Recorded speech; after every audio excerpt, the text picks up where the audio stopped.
Thank you.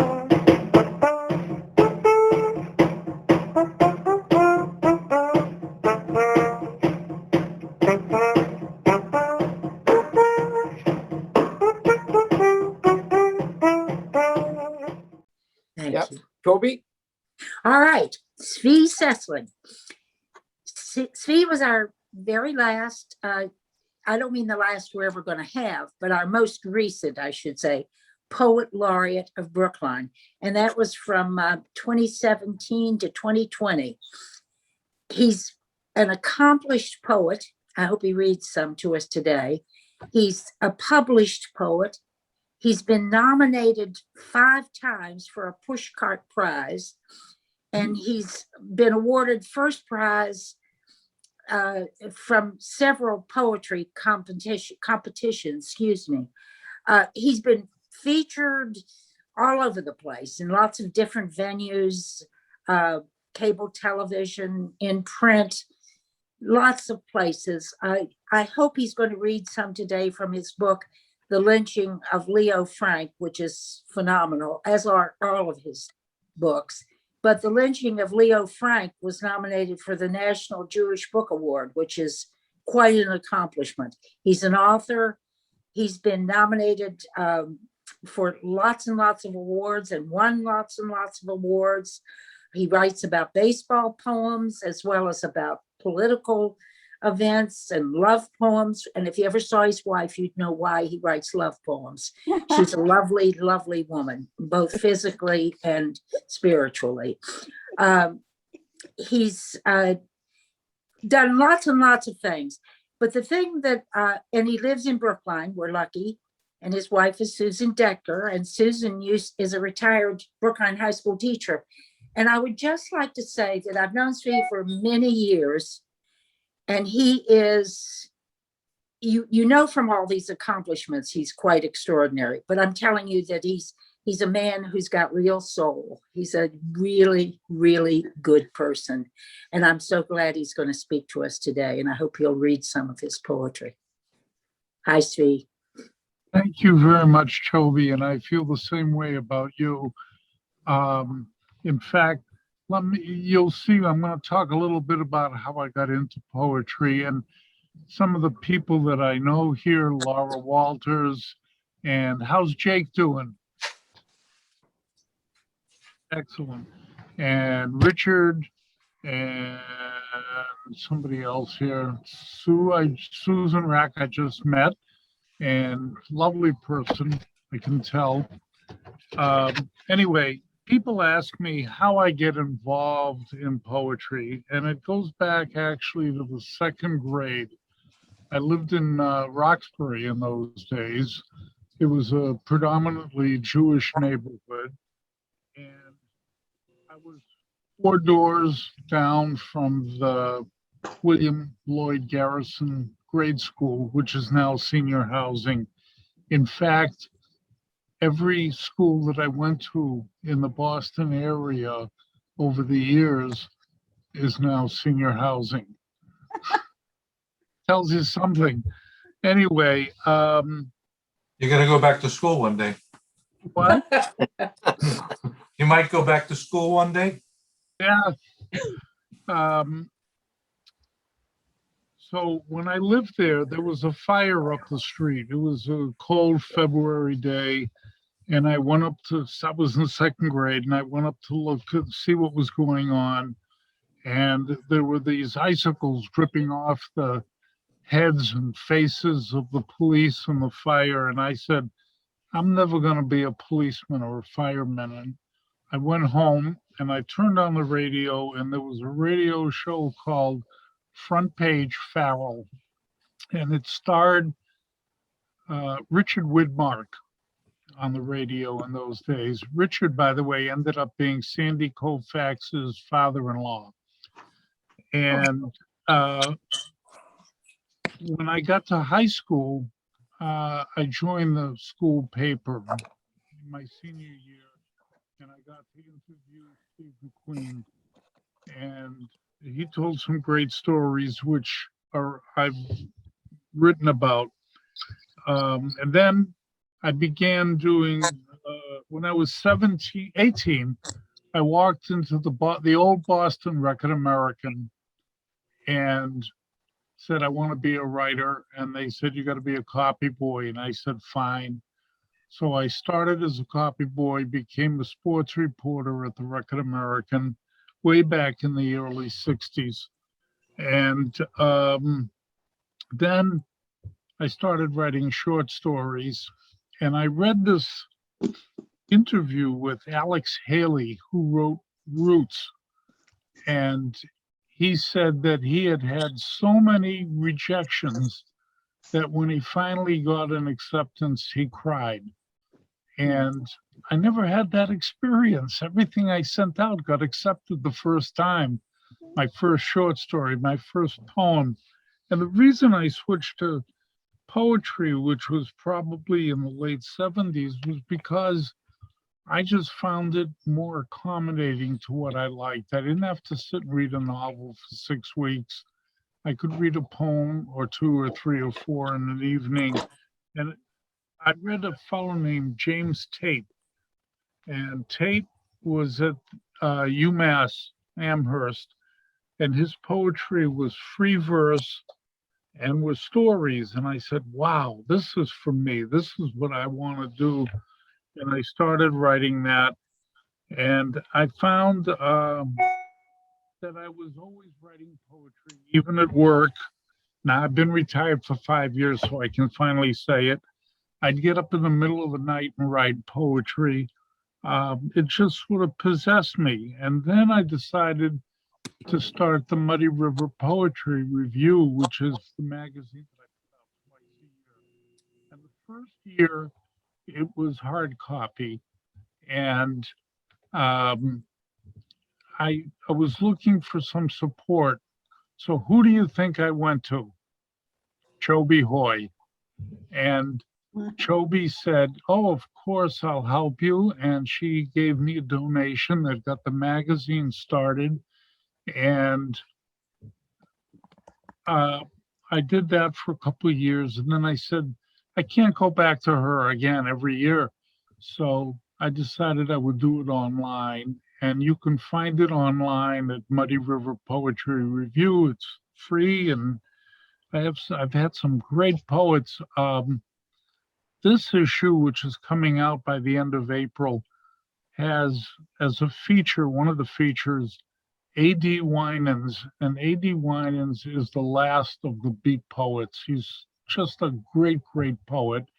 He used to do readings he did readings with Allen Ginsberg and Lawrence Ferlinghetti and Gregory Corso. He's an amazing poet. He's one of my favorites.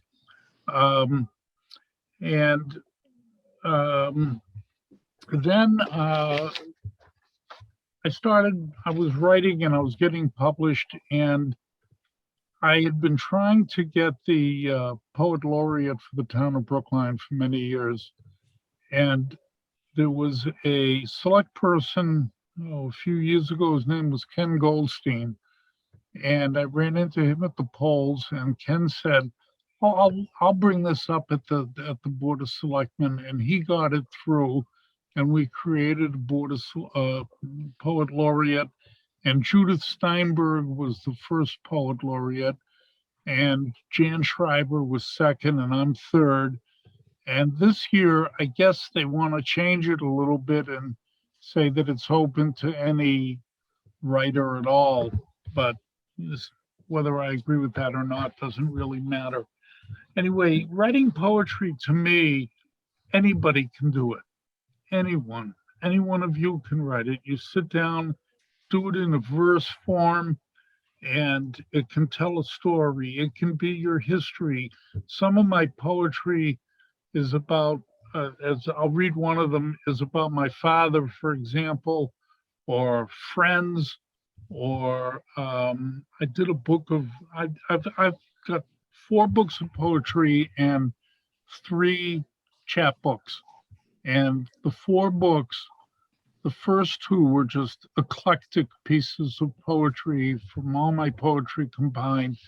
But then I did one called The Lynching of Leo Frank, which is all my Jewish poetry that I wrote over the years, some of which had been published and some I never sent out to be published. And I decided I would put it in that book. And then I did one called War Zones, which is all the military experiences that I either personally had, read about, or talked to military people about. One of the two of the chapbooks I've mentioned, one is called Love Poems from Hell, which you can imagine what that is. But the other one is called Simple Game Baseball Poems. And that's Warren Spahn and Johnny Sain from the Boston Braves. And those poems were all about baseball. And I think I'm going to start reading a few of my poems. And I'll read this baseball poem first. It's called Kennesaw's Revenge. And Kennesaw Mountain Landis was the commissioner of baseball in the 20s, 30s, I think into the 40s. And he was put in to be a virtual dictator of baseball. And the first thing that he did as the commissioner was to ban all the Chicago White Sox who had thrown the World Series and let Cincinnati win and became known as the Black Sox. But this is one that not too many people know about. And so I decided I would write about that.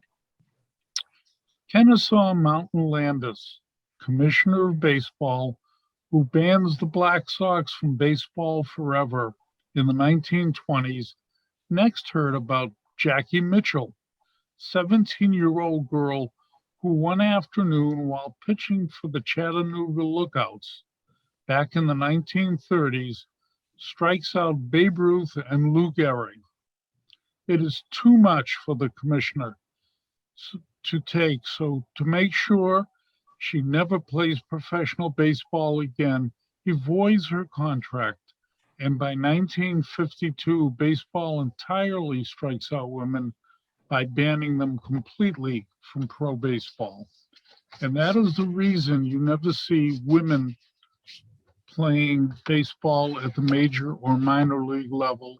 And it is only this year that they finally hired some executives who are female.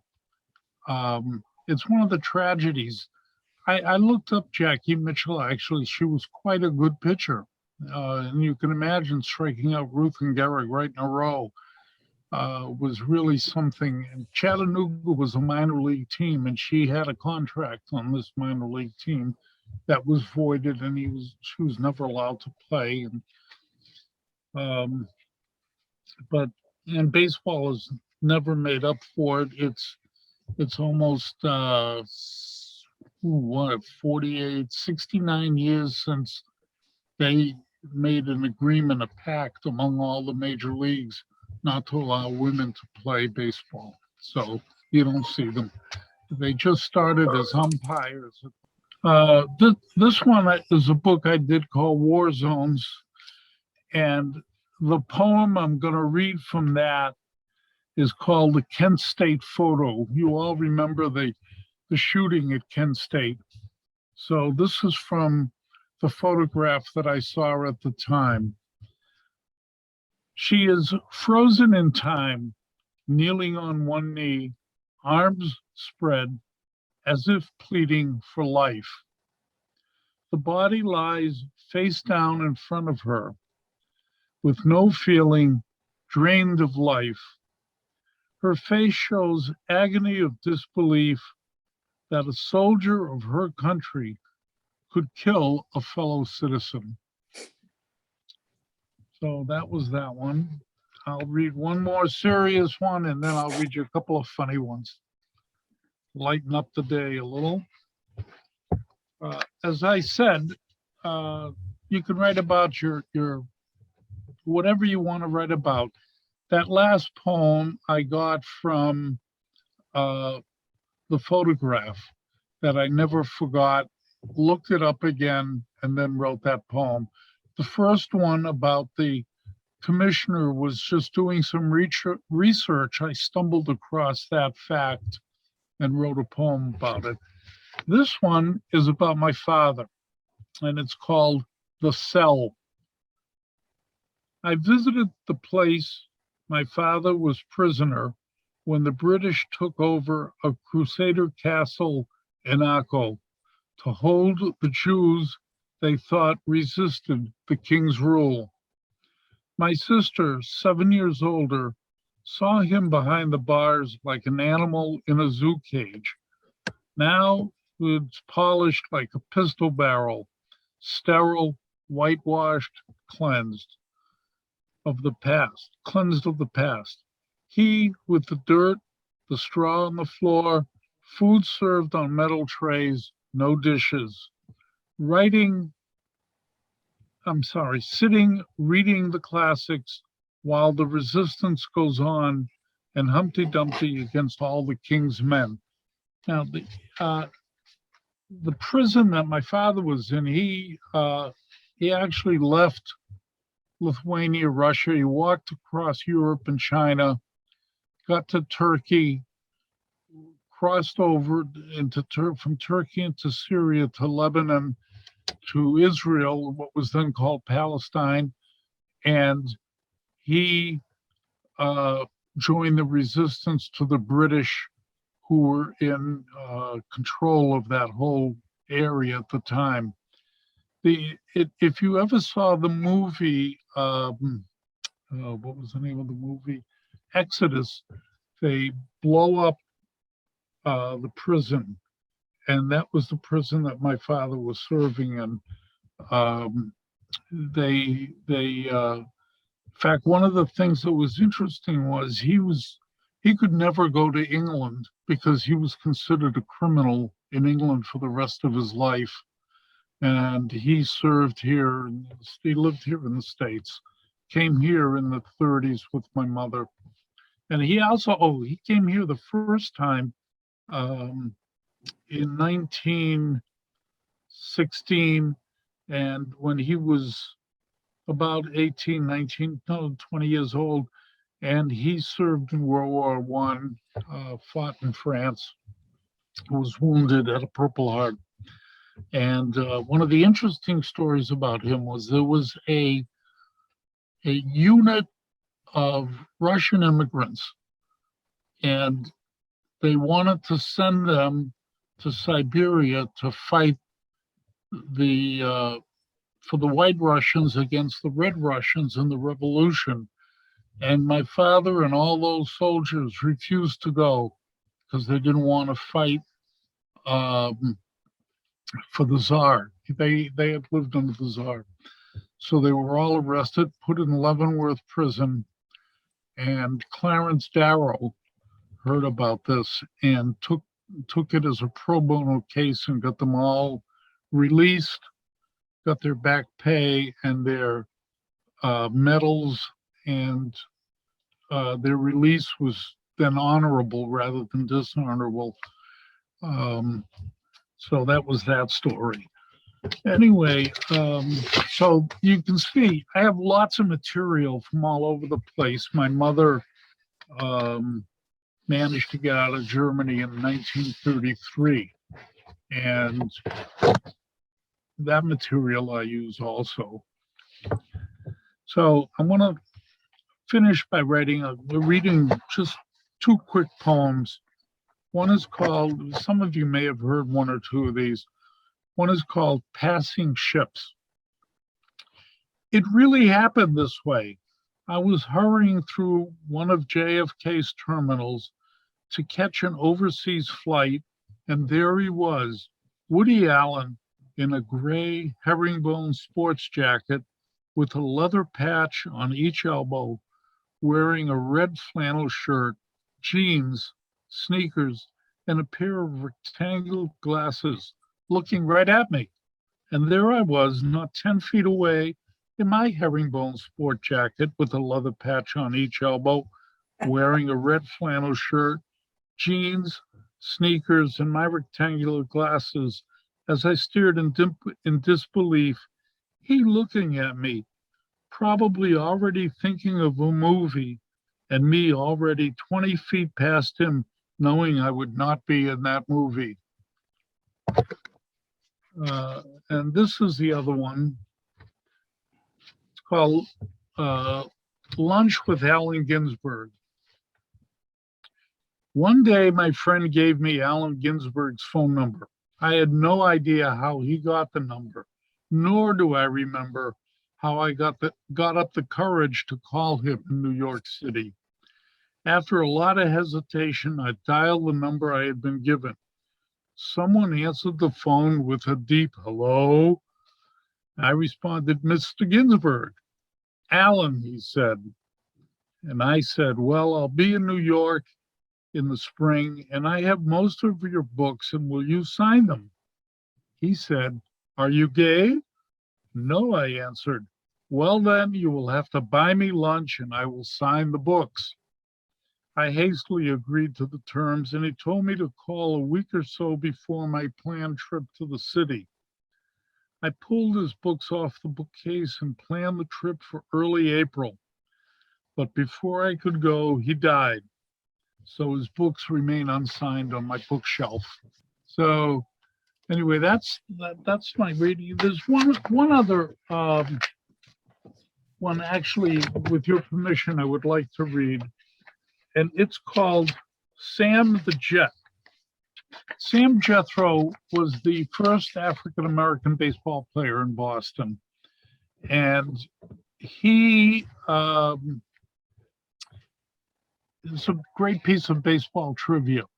He on the Braves and Walter Oppo on the Red Sox were the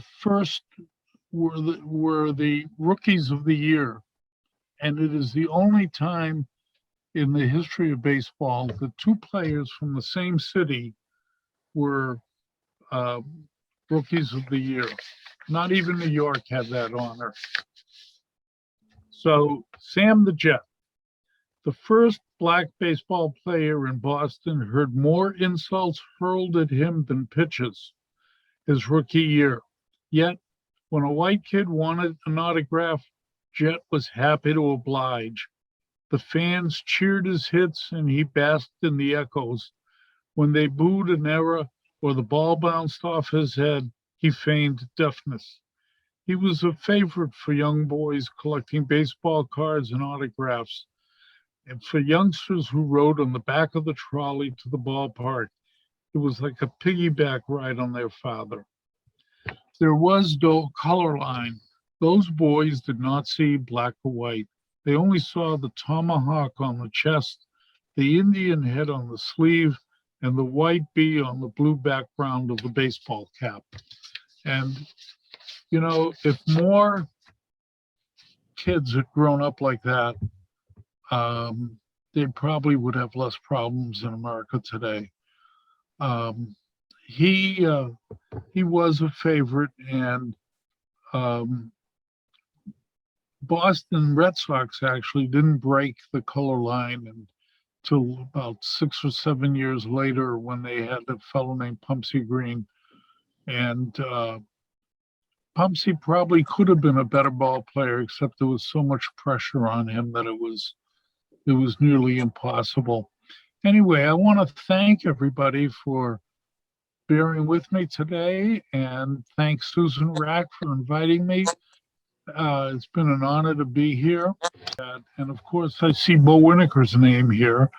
And Bo and Bill, I've known them for years, and they're great people. And I see my wife's name on here. Laura Susan is tuning in. So can I say thank you very much. Her? So Susan was my daughter's special ed teacher at Brookline High. And when my daughter graduated, she said, I wish I could shrink Miss Depter and take her to college with me. Oh. So Susan was amazing. Hi, Susan. And Laura's husband is our lawyer. He did our wills and everything. So. Well, thank you very much for your amazing program today. It was very interesting.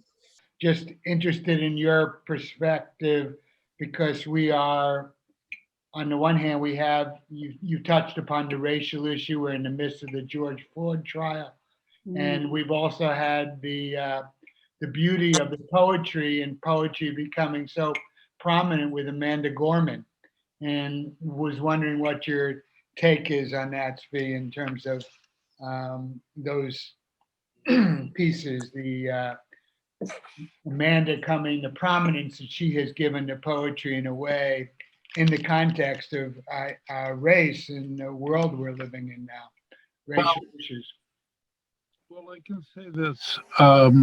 First of all, Amanda Gorman is a fabulous poet. I mean, she was her poetry at the inauguration was incredible, and also Richard Blanco, who was Hispanic poet. He's a fine poet also. So yeah, I think over the years, one of the things that poets did that I do not like was the academics sort of shut out every. They shut out anybody who was not an academic.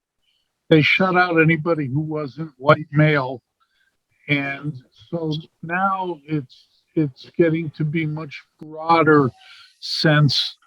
Ted Kooser, who was the Poet Laureate, had a periodic online poetry thing that has now been taken over by Kwame Dawes, who is African American. So I think that sort of has started, and you see a lot more poetry and poetry contests that award things first to women, second to African Americans, and third to Asians and Latino poets.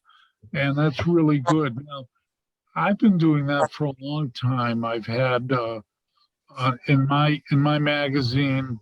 So what I feel is that poetry is universal and needs to be shared universally rather than certain groups taking it over. And in some cases, they are exclusive. The Academy of American Poetry, for example, is pretty exclusive for the elite poets that they consider elite.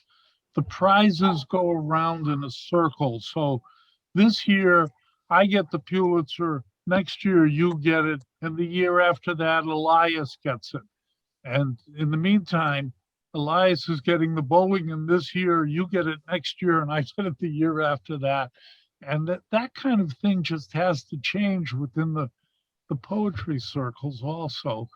And it won't happen unless the people who are part of this clique break it open. V, thank you so much. Thoroughly enjoyed it. I was really honored to be here and to do this. And Thank you so much. thank you. It's always Yes. nice. Thank you. Thank you. Svi. I have to Bye-bye. go too, Svi. It's Chobi. It's wonderful as always to be with you. Same with you. I really enjoyed it.